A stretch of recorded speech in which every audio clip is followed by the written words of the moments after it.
Polisi telah menetapkan 4 tersangka dalam kasus pemalsuan dokumen atas terbitnya sertifikat di area pagar laut di pesisir utara Kabupaten Tangerang, Banten, yakni Kades Kohot Arsin bin Asip, Sekdes Kohot Ujangkarta, dan 2 tersangka berinisial SP dan CE yang merupakan penerima kuasa pengurusan sertifikat.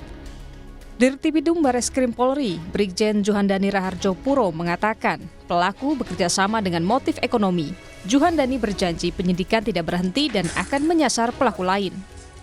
Menetapkan Saudara A selaku Kades Kohot, Saudara UK selaku Sekdes Kohot, Saudara SP selaku penerima kuasa, dan Saudara CE selaku penerima kuasa telah kita sepakat kita tetapkan sebagai tersangka. Kami tetap mengembangkan perkara ini sampai tuntas, karena penyidikan siapa yang membantu, siapa yang menyuruh dan lain sebagainya digunakan untuk apa, seperti yang surat-surat ini digunakan untuk apa, kemana, ini adalah proses yang harus kita lakukan. Hal itu juga senada dengan pernyataan mantan Kabareskrim Polri Susno Duaji bahwa kepala desa Kohot hanya pintu masuk, polisi menyasar otak atau dalang dalam kasus pagar laut. Susno juga menyinggung soal pemilik sertifikat yang telah terbit. Karena level kepala desa ya itu sebagai pintu masuk. Sebenarnya yang akan dijerat oleh Bareskrim itu tadi sudah disebut oleh kepala desa Kohot, yaitu aparat lebih tinggi, yaitu aparat pemerintah daerah level kabupaten, dan mungkin juga sampai ke level provinsi, dan nanti endingnya adalah pada otaknya. Otaknya siapa? Yaitu pemilik sertifikat itu. Itulah otaknya. Terbaru dari 280 sertifikat di kawasan pagar laut Kabupaten Tangerang, Kementerian ATR BPN mencabut 209 sertifikat. 13 sertifikat masih dikaji, sementara 58 sertifikat batal dicabut lantaran dinilai berada di darat. Tim Liputan, Kompas TV. Sebanyak 4 tersangka telah ditetapkan, tapi belum menyentuh aktor utama. Lalu bagaimana ujung dari kasus pagar laut? Kita bahas bersama mantan Kabareskrim Polri Susno Duaji, Ketua Perhimpunan Bantuan Hukum dan HAM Indonesia Julius Ibrani, dan Ketua Barisan Ksatria Nusantara Muhammad Rofi'i Mukhlis. Selamat petang semuanya. Selamat petang Mbak Cynthia, selamat petang semua. Dengan Cindy di studio. Saya mau ke Pak Rofi'i dulu. Pak Rofi'i, dari Menteri ATR BPN tidak mencabut 58 sertifikat karena informasinya berada di dalam garis pantai. Tanggapan Anda seperti apa? Iya, Mbak, dari dulu kan memang harus diteliti betul. Kalau berkaitan masalah tanah itu wilayahnya BPN. Nah, kalau sebelumnya Gus Menteri mencabut lalu sekarang menganulir, mungkin sudah melakukan penelitian lebih komprehensif, lebih detail. Jadi kita sebagai masyarakat, apalagi negara kita negara hukum, ya kita mengikutilah. Karena yang punya wewenang itu adalah BPN. Kalau urusan pagar laut yang punya wewenang KKP. Nah, ketika ini masuk ke ranah hukum yang ditangani oleh Pak Juhandani ya selaku Dirtipidum, ya kita tunggu prosesnya. Kami tidak berani menduga ya. Kita serahkan proses hukum ini karena saya yakin kepolisian Republik Indonesia dalam hal ini Bareskrim, Dirtipidum akan melakukan langkah-langkah supaya ketika menetapkan tersangka, terus kemudian ini dilakukan langkah-langkah hukum lebih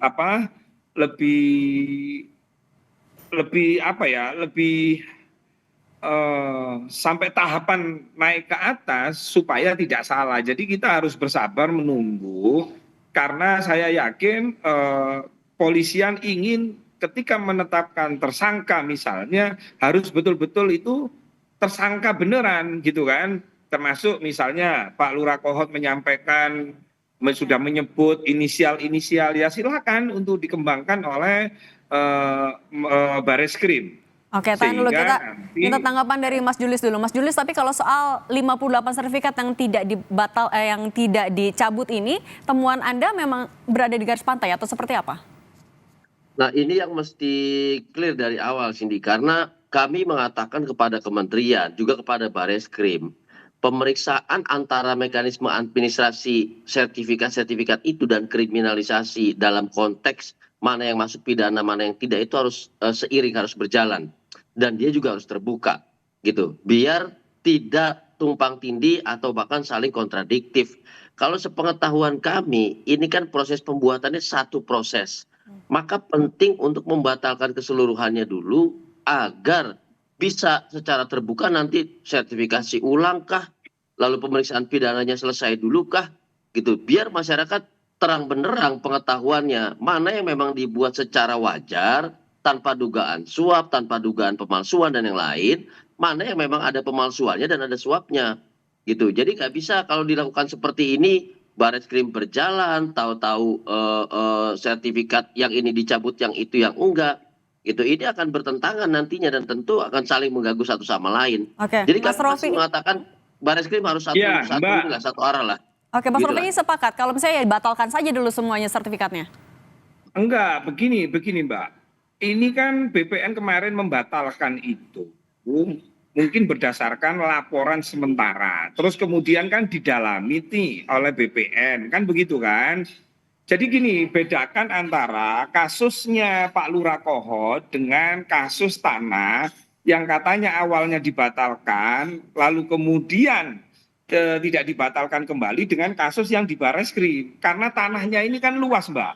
Maka nanti biar BPN yang menyampaikan tanah mana yang betul-betul memang yang sebelum adanya mengalami abrasi itu memang ada tanah misalnya.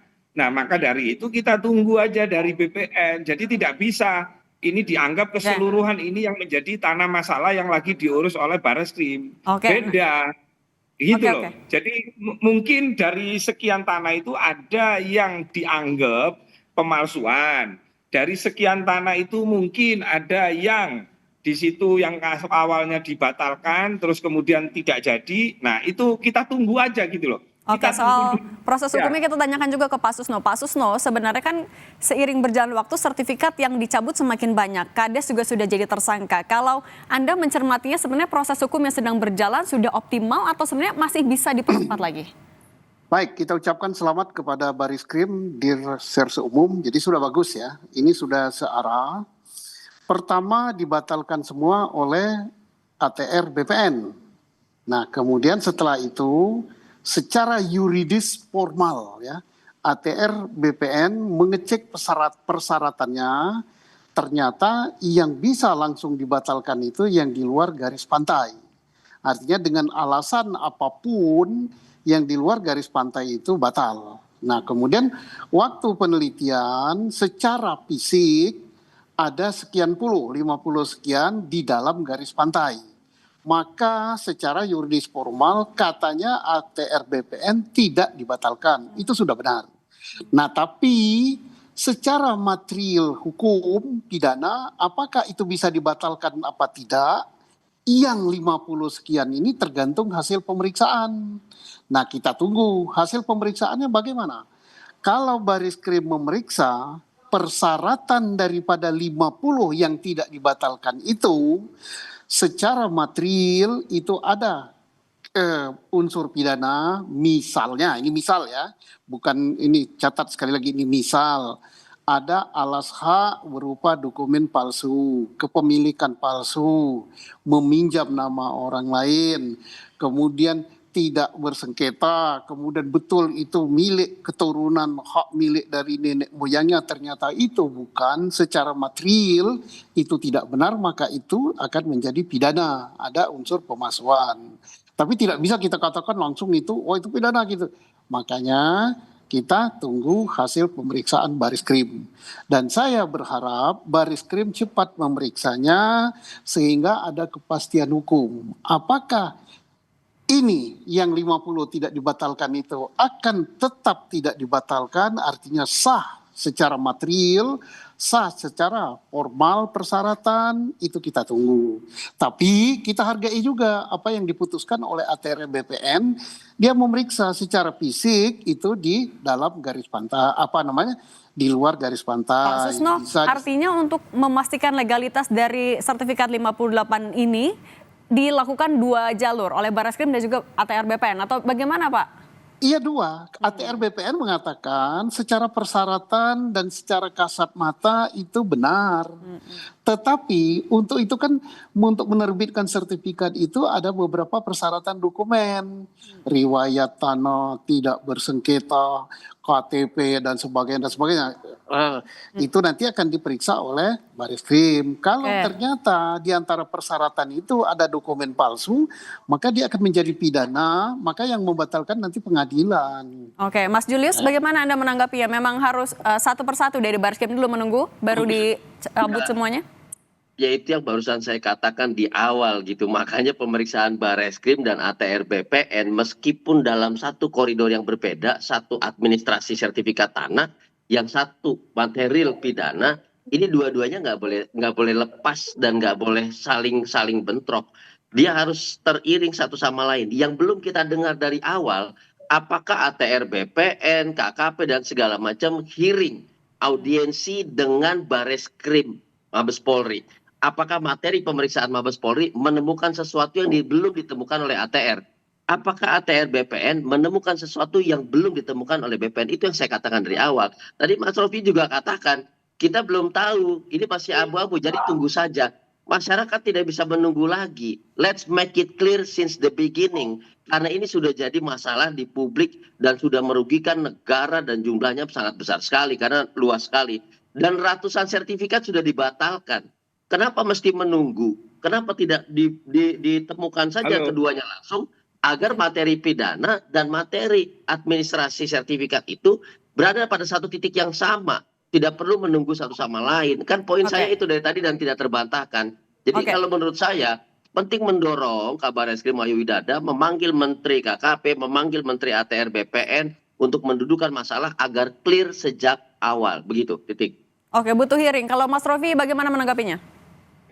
Begini, tanah di sana ini kan luas, makanya gini, saya ingat ketika Mas Nusron pertama kali terus menyampaikan tanah musnah itu kan. Nah, sedangkan kategori tanah musnah itu bisa saja tanah yang awalnya memang ada, terus mengalami abrasi, di situ kan bisa dikatakan musnah karena tanahnya hilang gitu loh. Tapi di situ ada di pasal berapa itu juga tanah musnah juga bisa diurus asal alasnya ada yang katanya Pak Susno itu. Yang penting itu alasnya ada. Jadi tolong jangan disamakan kasus Kohot yang ditangani Barreskrim tentang pemalsuan, terus kemudian ada dugaan apa itu?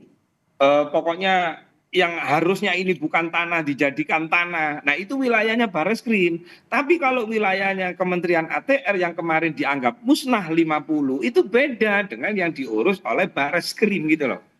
Paham ya? Iya Oke. tuh.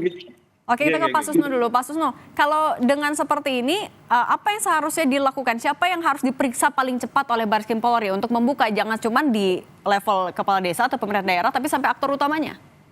Ya Barreskrim sudah benar, dia sudah memeriksa kepala desa, itu pintu masuk ya. Setelah kepala desa, dokumen itu kemana? Dokumen itu tentunya masuk ke ATR kan. Nah di ATR itu ATR mengatakan persyaratannya sudah lengkap. Maka dia mengatakan maka itu sah. Tetapi sah secara formil ya, secara persyaratan administratif. Kalau dalam pemeriksaan material pidana, Barreskrim memeriksa tadi apa yang dikatakan Pak Rupi tadi alas hak tadi misalnya tidak bersengketanya itu benar, KTP yang digunakan betul-betul KTP pemiliknya, terus apa namanya dokumen liter C, dokumen macam-macam lah itu kan banyak sekali, itu benar semua ya berarti benar punyanya itu bisa disertifikat. Tetapi kalau ada yang dipalsukan di antara sekian maka itu bukan hanya batal tapi kan itu jadi pidana. Nah kita mohon Barreskrim tadi segera berkoordinasi dan saya kira sudah berkoordinasi mereka. Makanya Direktur Pidana Umum Barreskrim mengatakan dokumen yang palsu yang ditemukan oleh Barreskrim A, B, C, D, E termasuk atas nama orang dan sebagainya. Nah kemudian memang di kasus Pantai Tangerang ini kadang-kadang kita suka mencampur adukan ya.